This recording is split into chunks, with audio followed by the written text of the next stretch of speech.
If you knew life had no meaning, would you still choose to live? This wasn't just a passing thought for Albert Camus. It was the question that shaped his life, his novels, and his philosophy. Camus was born in 1913 in Algeria, a place split between native people and French colonizers. His father died in World War I, and his mother raised him in poverty. As a young man, tuberculosis kept him from fighting in World War II. Instead, in France, he worked as a resistance journalist, witnessing the devastation of war firsthand. Surrounded by violence and loss, Camus wondered, if the world is meaningless, can our lives still matter? Many thinkers of his time embraced existentialism, the idea that we're born without purpose and must create our own meaning. But Camus disagreed. He believed we all share a common human nature that drives us to seek meaning, even in a world of random suffering. This led to his central idea, the absurd, the clash between our search for meaning and the universe's silent indifference. Like two puzzle pieces that will never fit, forcing them together is pointless. Camus explored this in his Cycle of the Absurd, beginning with his novel The Stranger. Its protagonist, Meursault, is emotionally detached. He doesn't cry at his mother's funeral, helps in a cruel scheme, commits murder, and feels no remorse. For him, moral judgment has no place in a meaningless world. The question remained, if life has no meaning, is suicide the only logical answer? Camus said no. To him, living without illusions is the ultimate act of freedom. In the myth of Sisyphus, he retells the Greek legend of a man condemned to roll a boulder uphill forever. Most see this as ultimate futility, but Camus imagines Sisyphus happy, accepting his fate and living fully despite it. Later, in The Rebel, Camus argued that rebellion should be creative, not destructive. True change comes from affirming life, not replacing one oppressor with another. Camus planned a hopeful cycle of love, but in 1960, he died in a sudden car accident. Like the world he described, his death was meaningless and absurd. Yet his ideas remain. Perhaps, as Camus suggested, happiness itself is the quietest and most powerful rebellion against life's absurdity. While exploring Camus' idea of the absurd, another voice from the same era comes to mind, Jean-Paul Sartre.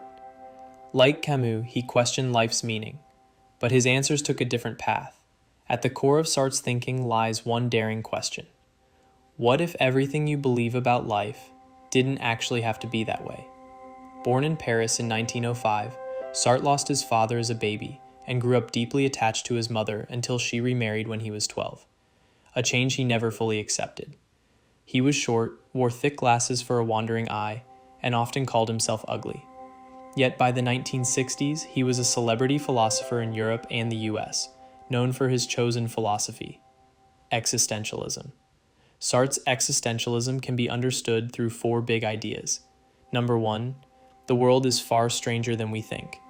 Sartre loved moments when normal life suddenly felt odd. In Nausea, his character Roquentin touches a tram seat, and the word seat slips away, leaving only a strange, alien object. Sometimes, he said, stripping away routine reveals life's raw absurdity. Even something like dinner with your partner becomes bizarre when you picture it without its usual labels. Two mammals, under a rotating planet, chewing parts of plants and animals together. Number two, we are free.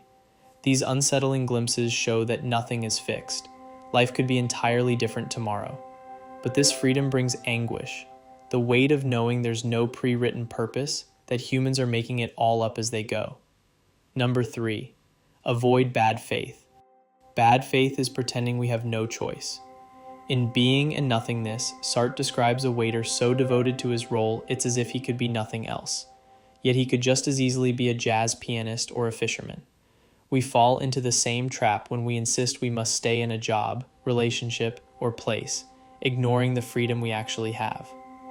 Number four, question the systems that limit us. For Sartre, money was a prime illusion of necessity. Capitalism convinces us we have to work certain hours, buy certain things, live in certain ways. This conviction fueled his interest in Marxism. In theory, it could reduce the grip of material need and give people space to explore their freedom. In the 1960s, he joined Paris street protests. After one arrest, President de Gaulle pardoned him, famously saying, "You don't arrest Voltaire." Sartre's message wasn't chaos, it was possibility.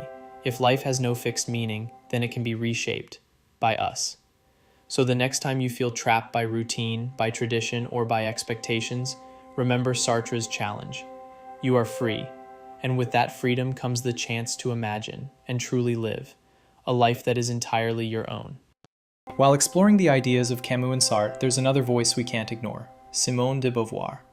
She took existentialism further and forever changed how we think about freedom. At just 21, she passed France's most difficult philosophy exams, becoming the youngest person ever to do so.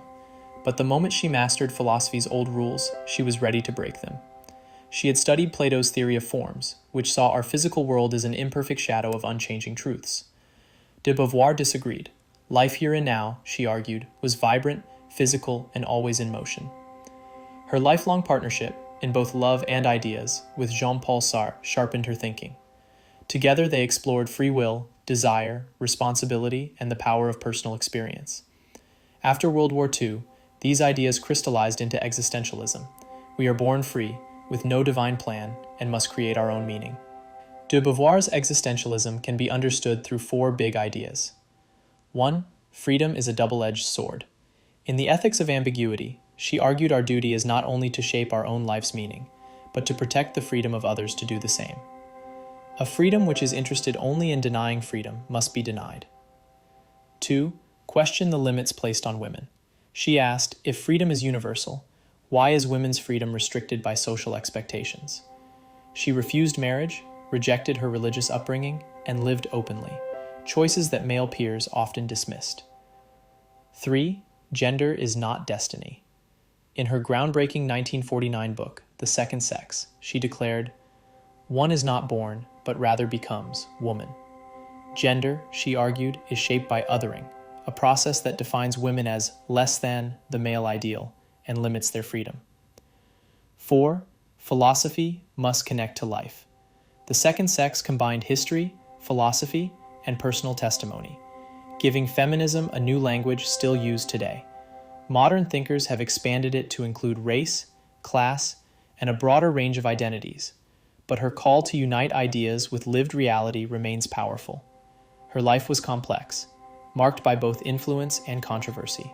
She lost her teaching license after accusations of misconduct, yet continued writing novels, essays, and memoirs until her death in 1986. De Beauvoir's challenge still stands. True freedom isn't only your right to shape your own life. It's your responsibility to defend that right for everyone.